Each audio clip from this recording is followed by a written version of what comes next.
വെറും 30 മിനിറ്റ് കൊണ്ട് ഭൂമിയിലെ ഏത് നഗരത്തിലേക്കും പാഞ്ഞെത്തി ആക്രമണം നടത്താൻ സാധിക്കുന്ന അമേരിക്കയുടെ വജ്രായുധം. റഷ്യയും ചൈനയും അടക്കമുള്ള എല്ലാ വെല്ലുവിളികളെയും നേരിടാൻ കഴിവുള്ള ഹൈപ്പർസോണിക് മിസൈൽ പരീക്ഷിച്ചിരിക്കുകയാണ് അമേരിക്കൻ സൈന്യം ഇപ്പോൾ. വെറും 30 മിനിറ്റ് കൊണ്ട് അമേരിക്കയിൽ നിന്നും റഷ്യൻ ആസ്ഥാനമായ മോസ്കോയിലേക്ക് എത്താൻ കഴിവുള്ള ഹൈപ്പർസോണിക് ആണവ മിസൈൽ അമേരിക്ക വിജയകരമായി പരീക്ഷിച്ചിരിക്കുന്നു. നമുക്കറിയാം, മെയ് 31-നാണ് അമേരിക്കൻ നിർമ്മിത ആയുധങ്ങൾ റഷ്യൻ മണ്ണിൽ ഉപയോഗിക്കാൻ യുക്രൈനുള്ള നിരോധനം അമേരിക്കൻ പ്രസിഡന്റ് ജോ ബൈഡൻ എടുത്തു കളഞ്ഞത്.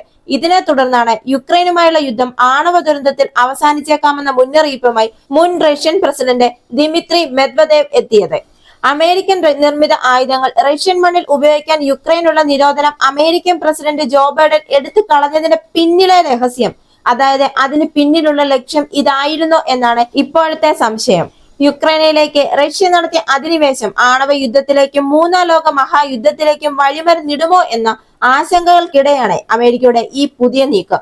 ആണവ യുദ്ധ സാഹചര്യത്തെ നേരിടാൻ അമേരിക്ക സജ്ജമാണെന്ന് തെളിയിക്കുന്നതാണ് പുതിയ പരീക്ഷണം എന്നാണ് US സൈനിക ഒഫീഷ്യലുകളുടെ പ്രതികരണം.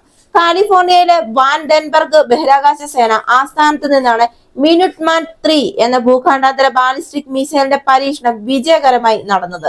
ഏകദേശം 6437 കിലോമീറ്റർ ദൂരത്തുള്ള ലക്ഷ്യം മണിക്കൂറിൽ 24,140 കിലോമീറ്റർ വേഗതയിൽ സഞ്ചരിച്ച് തകർക്കാൻ മിനുട്ട്മാൻ 3-ന് സാധിച്ചു. പസഫിക് സമുദ്രത്തിലെ മാർഷൽ ദ്വീപുകളിലായിരുന്നു പരീക്ഷണ സ്ഥലം സ്ഥാപിച്ചിരുന്നത്. അതായത് ഭൂമിയിലെ ഏത് നഗരത്തിലേക്കും അരമണിക്കൂറിലെത്തി ആക്രമണം നടത്താൻ സാധിക്കുന്ന അമേരിക്കയുടെ വജ്രായുധമാണ് മിനുട്ട്മാൻ 3. കാലിഫോർണിയയിൽ നിന്നും 5900 മൈൽ അകലെയാണ് മോസ്കോ എങ്കിൽ ബീജിംഗ് 6000 മൈൽ ദൂരത്തിലാണ്. ഈ രണ്ട് നഗരങ്ങളിലേക്കും അമേരിക്ക തീരുമാനമെടുത്താൽ അരമണിക്കൂറിനുള്ളിൽ തന്നെ മിനുട്ട്മാൻ 3 പറന്നെത്തി സർവനാശം വിതയ്ക്കും. അതുപോലെ തന്നെ ഭൂഖണ്ഡാന്തര മിസൈലിന് പുറമെ മുങ്ങിക്കപ്പലുകളിൽ നിന്നും വിക്ഷേപിക്കുന്ന സബ്മറൈൻ ലോഞ്ചഡ് ബാലിസ്റ്റിക് മിസൈലുകളും അമേരിക്ക ഉപയോഗിക്കുന്നുണ്ട്. ഇത്തരം മിസൈലുകൾ കടലിനടിയിലെ മുങ്ങിക്കപ്പലുകളിൽ നിന്ന് ലക്ഷ്യസ്ഥാനത്തേക്ക് പറന്നുയരും.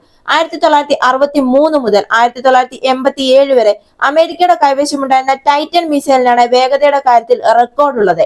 മണിക്കൂറിൽ 16,000 മൈൽ, അതായത് ഏകദേശം 25,749 കിലോമീറ്റർ വരെ വേഗതയിൽ സഞ്ചരിക്കാൻ ഈ ടൈറ്റന് സാധിച്ചിരുന്നു അത്രേ. 6000 മൈൽ ദൂരത്തുള്ള ലക്ഷ്യം വരെ 30 മിനിറ്റിനുള്ളിൽ തകർക്കുന്ന മിസൈലായിരുന്നു ടൈറ്റൻ. കൂടുതൽ ആധുനിക സംവിധാനങ്ങളുള്ള MX സ്പേസ് കീപ്പർ പോലുള്ള മിസൈലുകൾക്ക് വേണ്ടി ടൈറ്റൻ വഴിമാറി കൊടുത്തിരിക്കുകയാണ് ഇപ്പോൾ. അമേരിക്കൻ ആണവശേഷിയുടെ പ്രധാന ആയുധങ്ങളിലൊന്നാണ് ഭൂഖണ്ഡാന്തര ബാലിസ്റ്റിക് മിസൈലുകൾ. അമേരിക്കയുടെ ഏറ്റവും പുതിയ ഭൂഖണ്ഡാന്തര ആണവ മിസൈലായ LGM-35A സെന്റിനൽ 2029 ആവുമ്പോഴേക്കും സൈന്യത്തിന്റെ ഭാഗമാകും എന്നാണ് പ്രതീക്ഷിക്കുന്നത്. 2075 വരെ സെന്റിനൽ മിസൈലുകൾ അമേരിക്കൻ സൈന്യത്തിന്റെ ഭാഗമായി തന്നെ തുടരും. കഴിഞ്ഞ 50 വർഷമായി അമേരിക്കൻ സൈന്യത്തിന്റെ ഭാഗമായുള്ള 400 മിനുട്ട്മാൻ 3 ഭൂഖണ്ഡാന്തര ബാലിസ്റ്റിക് മിസൈലുകളുടെ പകരക്കാരനാണ് സെന്റിനൽ മിസൈലുകൾ. ഈ വീഡിയോ നിങ്ങൾക്ക് ഇഷ്ടമായെങ്കിൽ മറക്കാതെ തന്നെ ഈ ചാനൽ ഒന്ന് സബ്സ്ക്രൈബ് ചെയ്യുക. അടുത്ത വീഡിയോയുമായി വീണ്ടും കാണാം.